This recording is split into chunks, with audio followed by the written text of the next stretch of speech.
Bueno,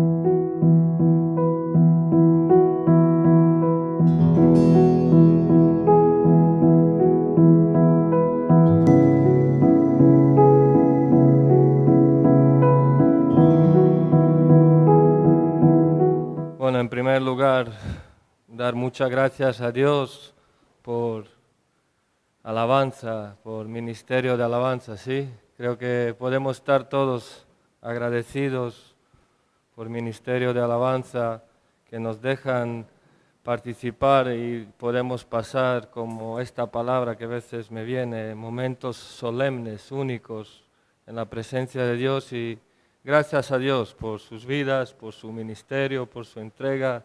Que Dios os bendiga mucho, ¿sí? Que Dios les bendiga mucho, porque son momentos muy especiales que disfrutamos en alabanza.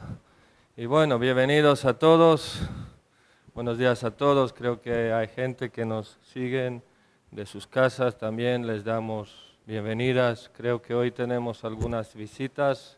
Oscar, bienvenido, Panayotis, su familia. Creo que también Fran, hijos de Fran, perdona, Iván, Andrei, toda su familia, bienvenidos, buenos días. Y a todos los que estáis habitualmente, buenos días. ¿Estáis bien? ¿Sí? ¿Sí? Sí. Bueno, pues nada, hoy seguiremos con nuestra serie Armonía de los Evangelios y hoy vamos a estar en Evangelio de Juan, capítulo 5, de 1 a 17, y antes que Marcos me podrá ayudar a leer, antes de meternos en el texto, me gustaría haceros una pregunta. Aquí, esta mañana vamos a presenciar un milagro. Jesús sanando a un paralítico de Betesda, sanidad de paralítico de Betesda. Bueno, Juan es único evangelista que nos da constancia de este hecho, de este acontecimiento. Lucas, Marcos y Mateo, estos evangelios sinópticos, no dan constancia de este hecho, de este milagro. Juan, él es el que tiene otra visión, una visión diferente, un punto de vista diferente en cuanto a ciertos acontecimientos. Él en su evangelio no escoge las parábolas, no escoge ciertos hechos, y algunos comentaristas dicen que Juan tenía una visión celestial, una visión diferente que vemos de otros evangelistas. Y bueno, y aquí vemos si estamos delante de un hecho específico, único, un milagro, que Jesús está sanando a un paralítico. Y bueno, milagros que hacía Jesús, no se trataba en sí solamente de un milagro, se trataba también de algo que podíamos aprender de estos milagros. Milagros tenían una naturaleza en sí, no era solamente de ver el milagro, sino detrás de este milagro había una dirección, había un propósito, había un sentido de estos milagros que podíamos aprender. Pero la pregunta que yo quería hacer esta mañana, antes de meternos en texto, antes de observar el texto y meditar en ello, la pregunta que quería hacer es, ¿realmente nosotros creemos en milagros? ¿Nosotros creemos en milagros? ¿Creemos que Dios hoy puede hacer un milagro? Creemos que Dios es todopoderoso y que sigue haciendo milagros y que para Él no hay nada imposible, para Él no hay nada difícil, ¿sí? Que Él es el mismo Dios que abrió el mar, el mismo Dios que abrió el mar es el mismo Dios que hoy tenemos, de que vamos a hablar hoy, el que tiene poder de dar agua en el desierto, que puede producir fruto en una tierra estéril y que para Él no hay nada imposible, ¿sí?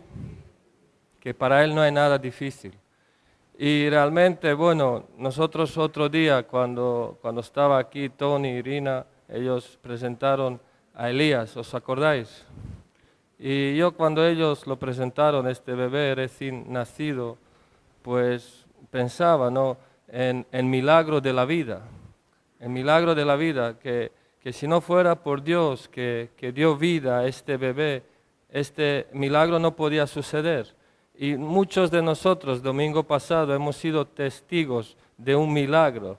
No podemos negar que milagros existen. Aunque hoy en día, en la sociedad donde vivimos, en una sociedad donde hay tanto engaño y tanta corrupción, quieren quitar el hecho de la vida, como que el hombre tiene una decisión que él puede tomar y tener una autoridad y potestad de quitar la vida, de que la gente puede abortar. Veo muchas veces que promueven esta ideología de género, orgullo de gay, donde el hombre es el centro, donde él tiene la autoridad y derecho de poder llevar o hacer con la vida lo que él quiere. Como que el hombre es el centro, el protagonista, y que él tiene con qué de poder dictar cómo tiene que ser la vida.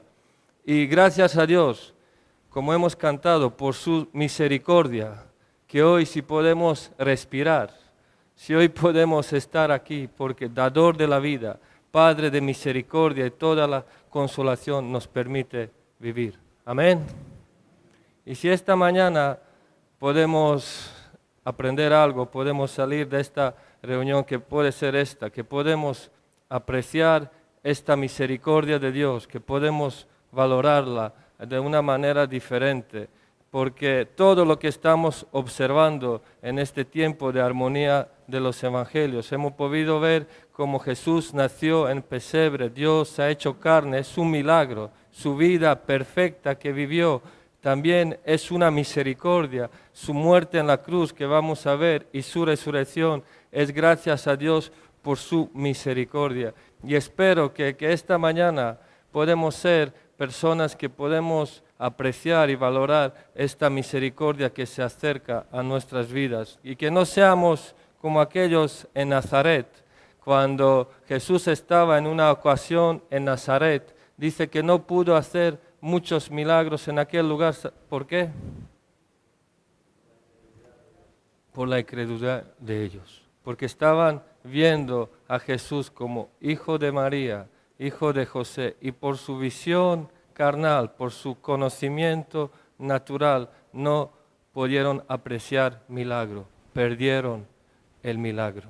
Y que no sea esto nuestro caso hoy, que hoy podemos salir entendido de que Dios hace milagros y cuál es el propósito de los milagros que Él hace. Amén.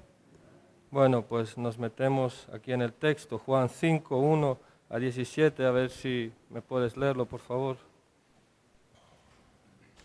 Después de estas cosas, había una fiesta de los judíos, y subió Jesús a Jerusalén. Y hay en Jerusalén, cerca de la puerta de las ovejas, un estanque, llamado en hebreo Betesda, el cual tiene 5 pórticos. En estos yacía una multitud de enfermos, ciegos, cojos y paralíticos que esperaban el movimiento del agua, porque un ángel descendía de tiempo en tiempo al estanque y agitaba el agua, y el que primero descendía al estanque, después del movimiento del agua, quedaba sano de cualquier enfermedad que tuviese. Y había ahí un hombre que hacía 38 años que estaba enfermo.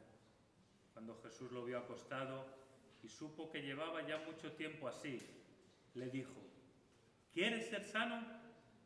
Señor, le respondió el enfermo, no tengo quien me meta en el estanque cuando se agita el agua, y entre tanto que yo voy, otro desciende antes que yo. Jesús le dijo: levántate, toma tu lecho y anda. Y al instante aquel hombre fue sanado y tomó su lecho y anduvo. Y era día de reposo aquel día. Entonces los judíos dijeron a aquel que había sido sanado: es día de reposo, no te es lícito llevar tu lecho. Él le respondió: el que me sanó, él mismo me dijo: toma tu lecho y anda. Entonces le preguntaron: ¿quién es el que te dijo: toma tu lecho y anda? Y el que había sido sanado no sabía quién fuese, porque Jesús se había apartado de la gente que estaba en aquel lugar. Después le halló Jesús en el templo y le dijo: mira, has sido sanado, no peques más, para que no te venga alguna cosa peor. El hombre se fue y dio aviso a los judíos que Jesús era el que le había sanado. Y por esta causa los judíos perseguían a Jesús y procuraban matarle, porque hacía estas cosas en el día de reposo. Y Jesús les respondió: mi Padre hasta ahora trabaja y yo trabajo. Y bueno, como he dicho antes, estamos presenciando un milagro. Y bueno, aquí vemos que después de estas cosas, en este versículo 1, había una fiesta de los judíos y subió Jesús a Jerusalén. Jesús, hasta este momento, lo que estábamos estudiando y mirando, Él está en Galilea, Él está con ministerio en Galilea, y en esta ocasión está subiendo a Jerusalén a una fiesta. Aquí no nos notifica qué fiesta era, pero normalmente se hacían 3 fiestas anuales, y vemos que Jesús, como buen judío, sube a esta fiesta en Jerusalén. Y lo que sí que es curioso, ¿no? Lo que sí que es interesante, a pesar de una religión apóstata, a pesar de un sistema religioso apóstata que había en Jerusalén, donde sacerdotes y fariseos eran gente corrupta, la gente apóstata que desviaban el pueblo, que eran guías ciegos, a pesar de esta situación en la nación de Israel, Jesús, como un buen judío, sigue subiendo a la fiesta en esta obediencia a la ley, porque Él era el que realmente iba a dar verdadero significado a la ley. En esta obediencia irreprochable, fíjate, Él sigue subiendo a la fiesta, a pesar de una corrupción, a pesar de la gente que estaban dirigiendo la religión en la nación de Israel, estos líderes judíos y fariseos que eran corruptos, apóstatas. En una ocasión antes lo hemos visto y hemos estudiado cuando entró en Jerusalén, entró en el templo. ¿Y qué es lo que ha ocurrido en el templo? ¿Qué es lo que él había visto en el templo? Que tuvo que coger el látigo, porque ahí estaban la gente que estaban haciendo vendían palomas, estaban cambiando monedas, era un mercado. Y él le estaba diciendo: la casa de mi padre, la casa que tenía que ser para la oración, ¿la habéis convertido en qué? En cueva de ladrones. Y él, con la autoridad, que nadie le dijo nada, nadie le preguntó qué haces, cogió el látigo y dice que volcó la mesa, echó los cambistas, limpió el templo. Y desde este momento, a raíz de estas situaciones, ya estos líderes judíos, fariseos, aquella gente que estaban en la cúpula de este sacerdocio, de esta religión, ellos ya empezaron a perseguirle, ya empezó una oposición, ya empezó una persecución, porque no solamente que aquí, como vemos, no que Jesús solamente hacía milagros en el día de reposo, sino que Él se hacía como que Él era Dios, realmente Él es Dios. Y esto a ellos les chocaba y le perseguían y le odiaban, y empezaban unas olas de odios que luego culminan en la cruz del Calvario, donde ellos le llevan a la muerte. Pero a pesar de todo esto, a pesar de toda esta situación, de una situación corrupta en la nación de Israel, apóstata, Jesús sube a la fiesta de los judíos a Jerusalén. En versículo 2, ahí en Jerusalén, cerca de la puerta de las ovejas, hay un estanque llamado en hebreo Betesda, el cual tiene 5 pórticos, y pasa por este lugar, por este estanque. En este lugar, en este estanque en Jerusalén, donde estaban, en versículo 3, luego vamos a ver, una multitud de enfermos, ciegos y cojos, pero era un lugar, una piscina, que realmente estos pórticos lo que servían era como una sombra, eran como unos porches que servían para dar sombra a un lugar, Betesda, que realmente o posiblemente podía ser que se llamaba Casa de Misericordia, Casa de Misericordia. Y esta puertas de las ovejas, posiblemente el nombre, la puerta de las ovejas, porque ahí cuando llevaban igual las ovejas en el templo, ahí es donde ovejas paraban a beber el agua en esta piscina, en este estanque. O muchas veces por el calor y la suciedad se tenían que limpiar. En Jerusalén había muchas piscinas y estanques donde la gente se podían refrescar porque del calor. Y en este lugar vemos, había estos pórticos que servían como porches para dar sombra a un lugar que se llamaba Casa de Misericordia, y ahí estaba esta multitud de personas. En versículo 3 vemos, en esto se hacía una multitud de enfermos, ciegos, cojos y paralíticos que esperaban el movimiento de agua. Ahí estaba una multitud con una esperanza. Una multitud que tenía una esperanza que de tiempo a tiempo iba a descender un ángel y que se van a mover las aguas. Esta era su esperanza. Y también, qué curioso, que Jesús siempre se mueve entre las multitudes. Él siempre está entre las multitudes. En una ocasión dice que se agolpeaban mucha multitud para oírle y él se tuvo que apartar a una barca para poder predicar. Jesús se movía entre las multitudes. En otra ocasión, el mismo Evangelio, aquí en Juan 6, podíamos leerlo, pero ahora no es momento. También él estaba viendo las multitudes y le estaba viendo como las ovejas sin pastor. Y él fue conmovido a la misericordia, a la compasión. Estaba viendo las multitudes que eran como las ovejas sin pastor, y esto ha conmovido en él la compasión y la misericordia, y les alimentó todos. Todos se beneficiaban de su compasión y de su misericordia. Él era y Él es Dios misericordioso, el mismo Dios del Antiguo Testamento, aquel Dios clemente, tardo en ira, lo vemos aquí en la persona de Jesucristo, compasivo, misericordioso, ve las multitudes y se compadece de ellos, les alimenta, les da de comer, y ellos muchas veces se beneficiaban de su misericordia y de su compasión, a pesar que ellos no entendían realmente de qué se trataban los milagros. Muchos de ellos le seguían, pero sin comprender verdadero propósito, verdadera naturaleza o la dirección de los milagros que Jesús hacía.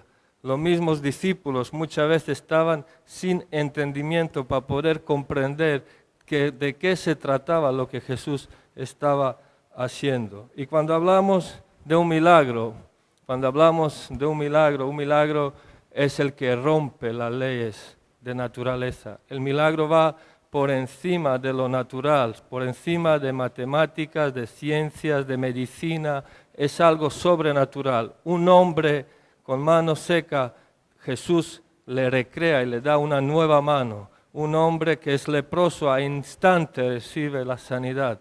Y aquí vemos multitudes en Juan 6, multitudes, 15,000 personas comiendo con 5 panes y ¿cuánto? 2 peces. ¿Sí? ¿Estáis conmigo?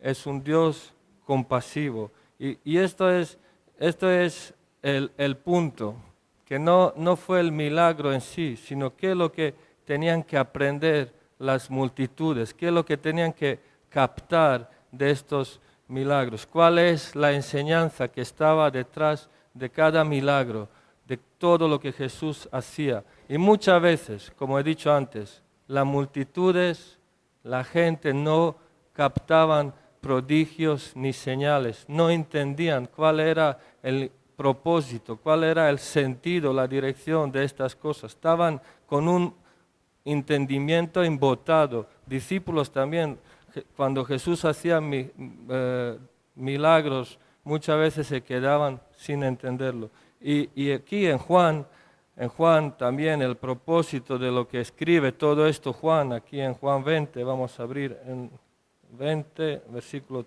30.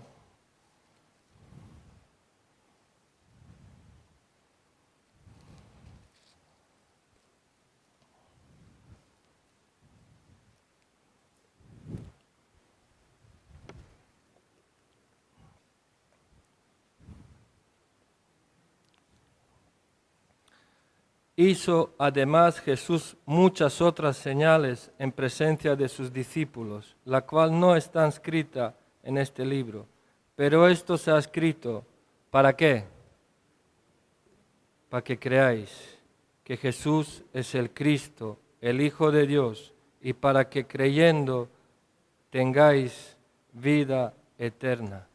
Y todas estas señales, prodigios, milagros, muchos de ellos, era aquí, como dice aquí, lo que estamos mirando ahora en Juan 5, el propósito de todo ello era para que podamos creer que Jesús es el Hijo de Dios y creyendo en Él tengamos ¿qué?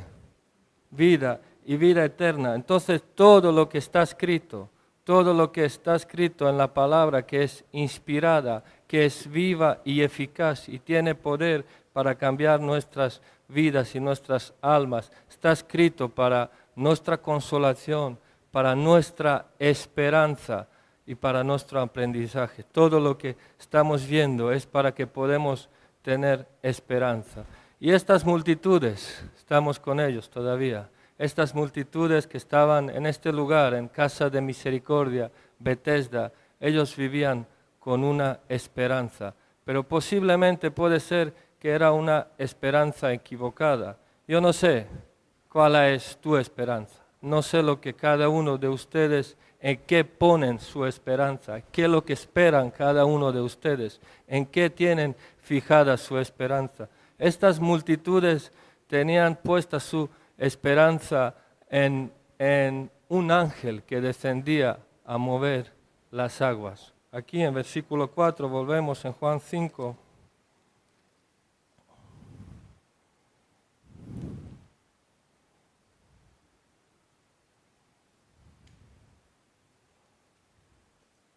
Porque un ángel descendía de tiempo en tiempo al estanque y agitaba el agua, y el que primero descendía en el estanque después del movimiento de agua quedaba sano de cualquier enfermedad que tuviese. Esto era la esperanza de esta multitud.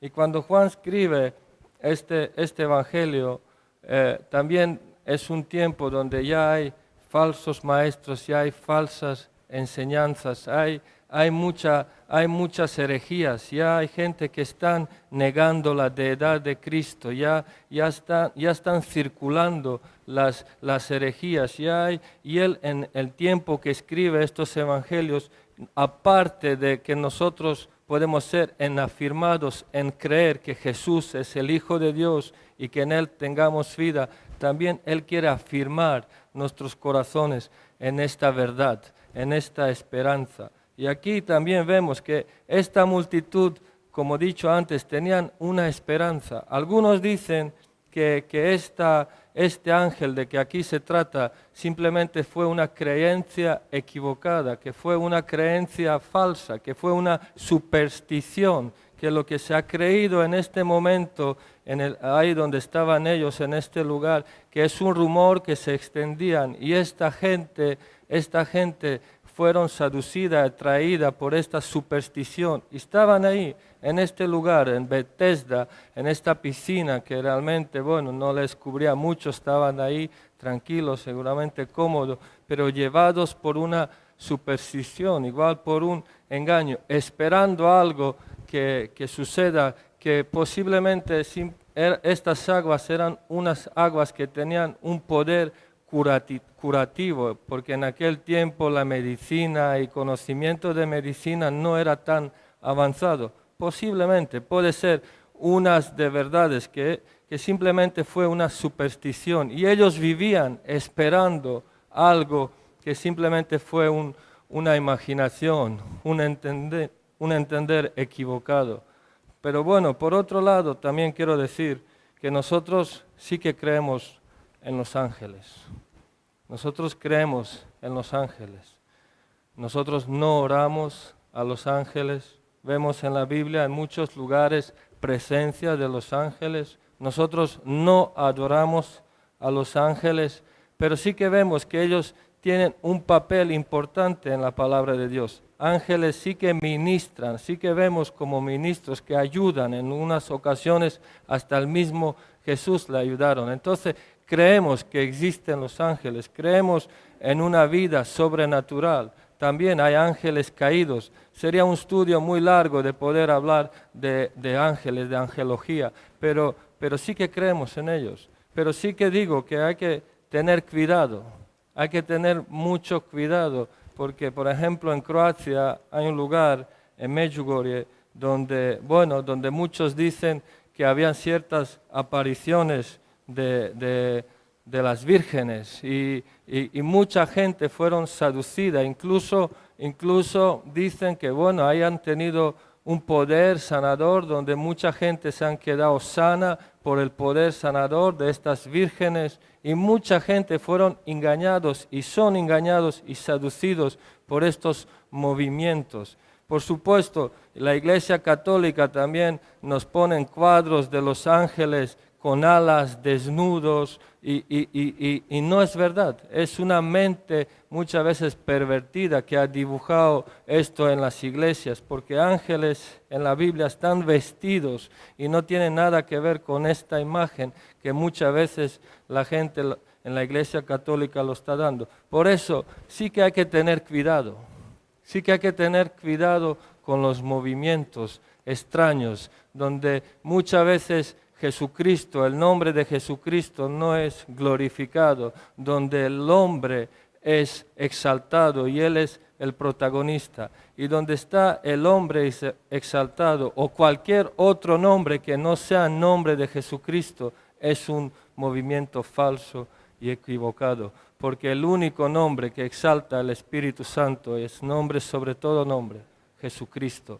Y esto es cuando queremos discernir los movimientos equivocados, falsos, tenemos que ver a dónde apunta este movimiento, dónde es la dirección. Porque la dirección del Espíritu Santo siempre es exaltar, glorificar a Dios, no al hombre ni a alguna institución humana. A pesar de todo, amén. A pesar de todo esto, también hay otro punto con este ángel. También Juan, como hemos dicho antes, es un hombre que habla de una hora de cambio. Estamos en un evangelio donde habla de una hora de cambio, un tiempo de cambio. Él habla que ahora es cuando verdaderos adoradores adorarán. Entonces habla de un tiempo de cambio donde el Antiguo Testamento se está quedando en sombra y está llegando algo nuevo. Añejo se está quedando atrás y está llegando algo nuevo, una nueva creación, una nueva visión creada en Cristo Jesús, creada en la sangre del nuevo pacto. Y puede ser posiblemente que aquí en este lugar, en este ambiente en Bethesda, puede ser que también Juan nos está hablando de un cambio, de un nuevo tiempo que está llegando, porque aquí en versículo 5 vemos realmente qué es lo que va a pasar. Ya viejo va a pasar, ya las cosas viejas pasaron, ¿y qué?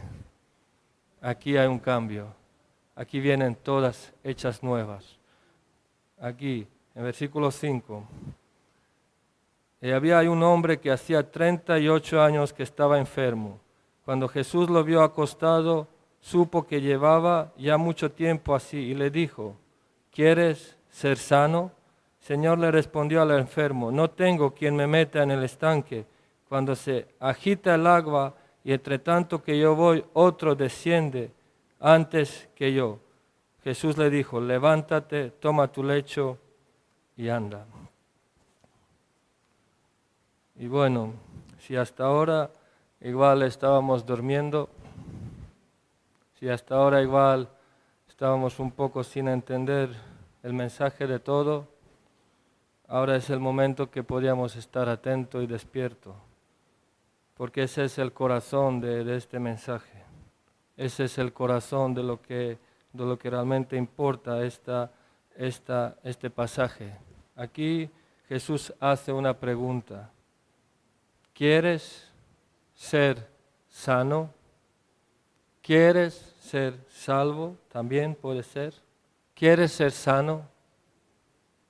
Imagínate un hombre que está 38 años, paralítico, con esta esperanza que no hay quien me mete en el agua, siempre se meten otros, antes que yo vaya otros se meten. 38 años atado a la camilla, 38 años atado a su pecado, 38 años sin ningún recurso, sin ninguna posibilidad de poder ser sano, 38 años, mucho tiempo.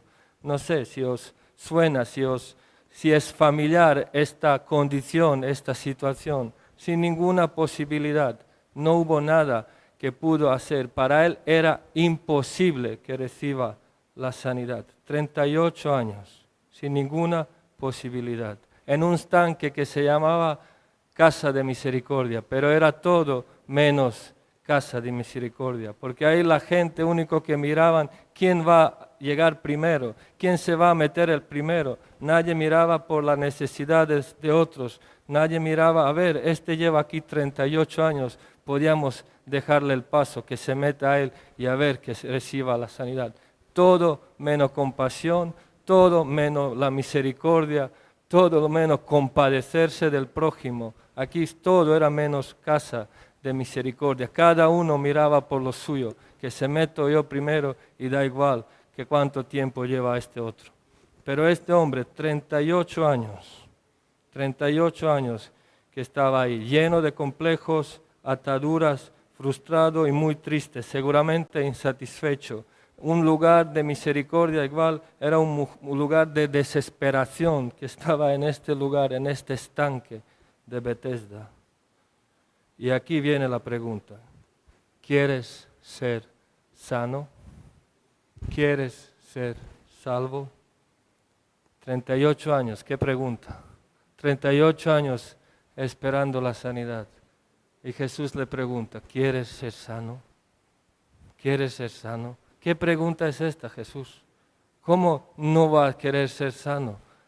Si llevo 38 años esperando aquí, ¿cómo no va a querer ser sano? Igual alguno diría: vaya pregunta más boba, vaya pregunta más insensata. ¿Qué sentido tiene esta pregunta? ¿Quieres ser sano? Pero no me estás viendo que estoy paralítico y que estoy atado, que necesito ser libre. ¿Cómo me preguntas? Quiero ser sano. Pero también lo podemos ver por otro lado. Aquel que le preguntó no tuvo ninguna obligación de hacerlo. Aquel que le preguntó si quiere ser sano no es obligado de preguntarnos esto, pero nos está preguntando. Aquel que le preguntó es aquel que tiene soberana autoridad y tiene soberana misericordia. En su voluntad Él puede decidir a quién Él quiere preguntar y en qué tiempo le quiere preguntar, porque Él es Dios todo soberano y poderoso. Y Él tiene misericordia y se compadece de quien Él quiere compadecerse y de quien Él quiere tener misericordia. Él no tuvo obligación de hacerlo. Él no tuvo obligación para pasar por este lugar de Bethesda, en este estanque. Él no tenía que pasar, pero pasó. La misericordia pasó, la compasión pasó. Y le preguntó: ¿quieres ser sano? Es la misma palabra de esta mañana. La palabra es viva y eficaz, la palabra tiene poder y es la misma palabra que hoy nosotros podemos escuchar. Tú, si no tienes la salvación, tú si estás sin posibilidad de salvación, Jesús te está preguntando a través de su palabra: ¿quieres ser sano? ¿Quieres recibir esta salvación? En cual muchos estamos sin esperanza, muchos sabemos cuál es nuestra condición, cuáles son nuestros complejos, ataduras, cómo estamos cada uno. Pero aquí hay misericordia. Menos mal que Dios tiene misericordia, no que Él es simplemente misericordioso. Su misericordia es para siempre, no cambia, nunca disminuye, nunca es más baja o más alta, es para siempre, desde la eternidad y hasta la eternidad. Tenemos otros atributos, santidad, justicia, pero qué bueno es que Dios es un Dios misericordioso y que hoy podemos apelar a su misericordia. Qué bueno es que tiene este atributo. Qué bueno es que los ángeles que están en los cielos jamás podrán disfrutar de la misericordia, pero nosotros, siendo viles pecadores, tenemos esta oportunidad de apelar a la misericordia de Dios, que Dios es misericordioso y clemente y se compadece de nuestra situación. Él vio al paralítico, conociendo su situación, fue movido a la misericordia y le preguntó, ¿quieres ser salvo? Versículo 8 y 9 dice, Jesús le dijo, levántate, toma tu lecho y anda. Levántate, toma tu lecho y anda. Y al instante aquel hombre fue sanado, tomó su lecho y anduvo, y era día de reposo aquel día. Al instante, al momento, esta palabra de autoridad que tiene todo poder. Al instante, al momento, nacemos de nuevo. Al momento, en un abrir y cerrar los ojos, somos nueva criatura en Cristo Jesús. Al instante, es un milagro poderoso. Al instante, Él deja su lecho. No hay protocolos, no hay procesos, no hay tiempos. Al momento, cuando Jesús se acerca a una vida, esta palabra de poder y autoridad, al instante, levántate, toma tu lecho y anda. Y este hombre deja su lecho, deja su camilla y empieza a andar. Y era día de reposo aquel día. Y entonces los judíos dijeron a aquel que había sido sanado en el día de reposo, no te es lícito llevar tu lecho. Y él respondió, el que me sanó, él mismo me dijo, toma tu lecho y anda. Entonces le preguntaron, ¿quién es el que te dijo, toma tu lecho y anda? Y él, que había sido sanado, no sabía quién fuese, porque Jesús se había apartado de la gente que estaban en aquel lugar. Y aquí vemos judíos que no daban valor a la misericordia, daban más valor a la ley que ni ellos mismos podían cumplir y no podían ver a Jesús. Perdieron estos milagros por causa de su incredulidad, por causa de su ceguera espiritual. No pudieron ver la misericordia de Dios, no pudieron ver la compasión de Dios. Más daban importancia a las tradiciones, a las costumbres, que a la misericordia de Dios, porque se creían sanos, que no tenían necesidad del médico, amaban más lo añejo, amaban más aquello viejo y antiguo y no podían permitir que algo nuevo llegue a sus vidas, costumbres, tradiciones. No necesitaban al médico que les sanase. Y estaban por eso furiosos y querían matarle. Ya le perseguían y luego consiguieron también llevarlo en la cruz. Esto, fíjate, sin ninguna causa, sin ningún motivo, la aborrecieron porque estaban llenos de sí mismos, de su orgullo, de sus tradiciones, satisfechos en sí mismos. No vieron aquel que era el Señor del día de reposo, aquel que permitió que este paralítico entra en el descanso. No pudieron reconocer la misericordia de Dios. Qué pena. Perdieron el milagro.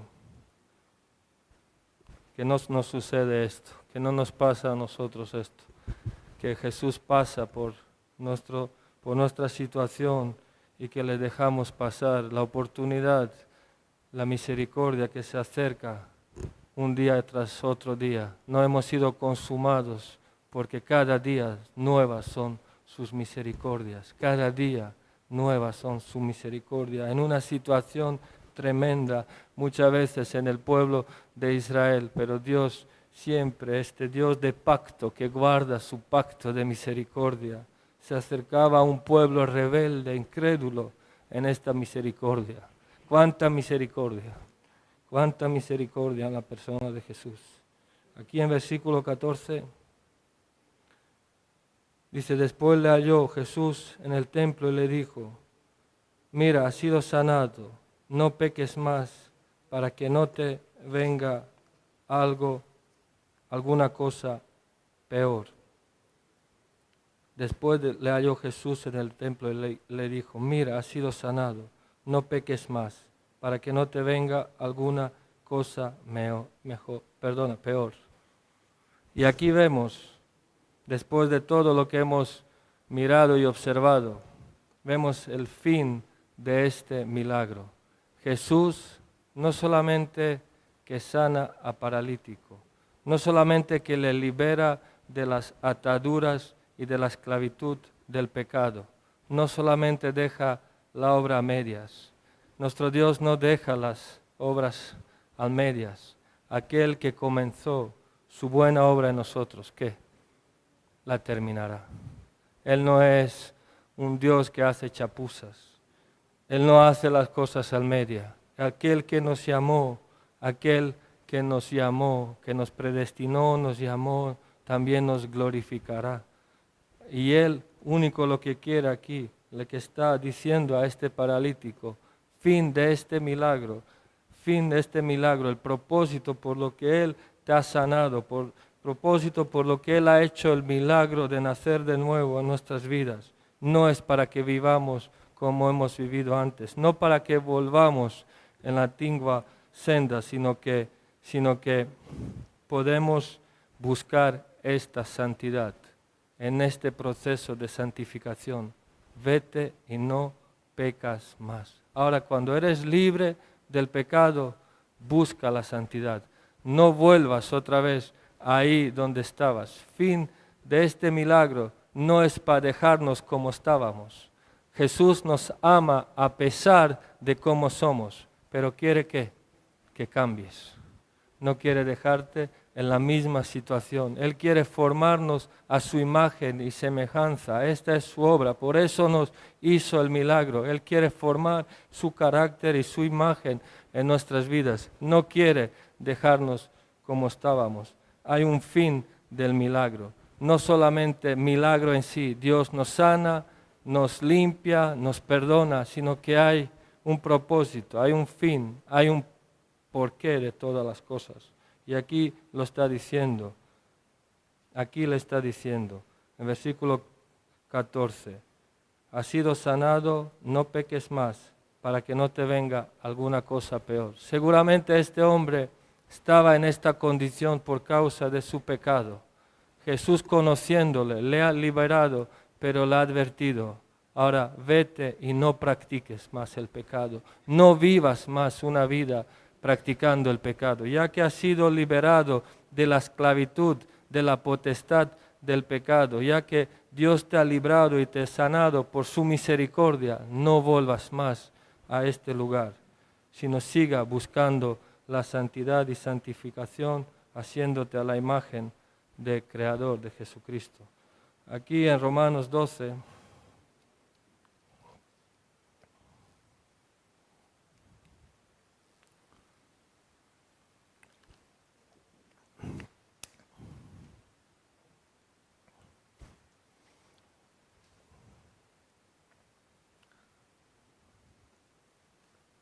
así que, hermanos, os ruego por las misericordias de Dios. Aquí Pablo, ya que hemos entendido la misericordia de Dios, que son para siempre, os ruego, hermanos, por la misericordia de Dios, que presentáis vuestro cuerpo en sacrificio vivo, santo, agradable a Dios, que es vuestro culto racional. No os conformáis con este siglo, sino transformaos por medio de la renovación de vuestro entendimiento, para que comprobéis cuál sea la buena voluntad de Dios, agradable y perfecta. Agradable y perfecta. Si hemos entendido la misericordia de Dios, la respuesta a esta misericordia debe que ser nuestra vida consagrada, buscando las cosas de arriba, ser vestidos de este nuevo hombre que está creado en la imagen de Dios. Si hemos entendido y si hemos recibido esta misericordia, esto es lo que tiene que ser nuestra respuesta, presentar nuestras vidas como hemos presentado nuestras vidas por aquellas cosas que nos avergonzamos, aquellas cosas que eran vergonzosas. Aquí lo que está hablando Pablo, por la misericordia, ahora presentar vuestras vidas como un sacrificio vivo y agradable a Dios. En todo nuestro ser, con toda nuestra mente, nuestros ojos, nuestros oídos, todo lo que somos, que puede ser este culto racional, que puede ser algo que entendemos. Vete y no peques más.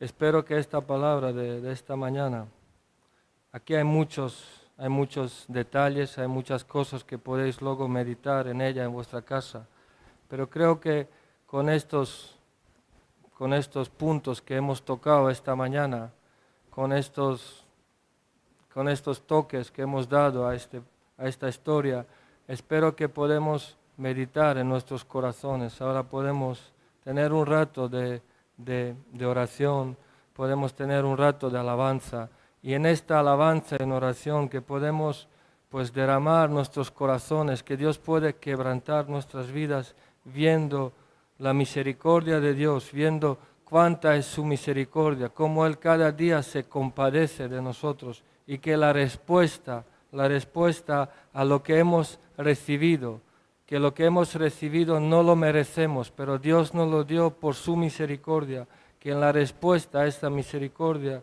puede ser nuestras vidas entregadas por completo a Él, porque Él es digno, Él merece que le damos nuestras vidas, que le damos todo lo que somos.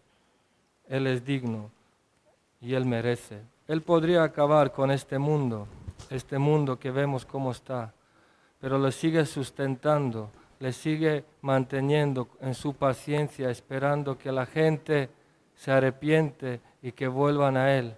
Así es su misericordia. Cuánta misericordia tiene Jesús con nosotros. Pues no desaproveches, no pierdes el milagro. Hoy, esta mañana, estaba pensando, yo no me lo imaginaba, no me lo imaginaba que jamás estaré en este lugar, en este punto donde estoy, mi familia, mis hijos, todo lo que Dios ha otorgado a través de su misericordia. No me lo pensaba, pero también digo que no hay nada más especial, no hay nada mejor que poder estar en las manos de Dios, en sus manos, en sus propósitos, en sus planes que son mejores que los nuestros. Él tiene un mejor plan, un mejor propósito para nuestras vidas, y no desaprovechemos este tiempo de misericordia, porque un día pronto será, cuando igual llamaremos a la puerta, pero no habrá quien nos abre. Ahora es tiempo que podemos pedir esta lluvia en estos tiempos de estación tardía. Podemos pedir que Dios derrame de su lluvia por encima de nuestros, digamos, pensamientos y planes. Él tiene una esperanza mejor, Él tiene un plan mejor, un propósito mejor para nuestras vidas. El fruto es la vida eterna. Eso es creer en Jesucristo, la vida y vida eterna. Espero que hoy podemos aprovechar también este momento. Que Dios os bendiga y amén.